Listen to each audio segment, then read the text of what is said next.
மோடி சொன்ன பொய்கள் 177 மன்னிக்க முடியாத பாவம். 2024 ஆகஸ்ட் 25ஆம் தேதி மகாராஷ்டிரா ஜல்காவில் லட்சாதிபதி பெண்கள் மாநாட்டில் பேசிய பிரதமர் மோடி, தாய், சகோதரிகள் மற்றும் மகள்களின் பாதுகாப்பு தான் நாட்டுக்கு முக்கியம்.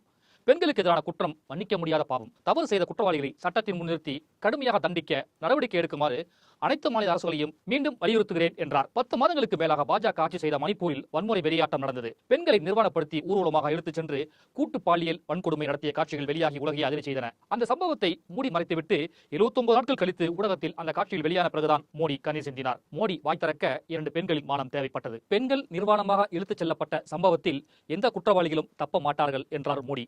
சம்பவம் நடந்து 79 நாட்களாக அந்த குற்றவாளிகளை ஏன் கைது செய்யாமல் இருந்தார்கள்? பெண்களுக்கு எதிரான வன்முறையில் ஈடுபடும் குற்றவாளிகளுக்கு கடும் தண்டனை அளிக்க வேண்டும் என்று மாநில அரசுகளுக்கு உத்தரவிடுகிறேன் என்கிறார் மோடி. அவருடைய உத்தரவுக்கு அவர் கட்சி ஆட்சி செய்த மணிப்பூரில் என்ன மரியாதை இருந்தது என்பதை இந்த நாடு பார்த்தது.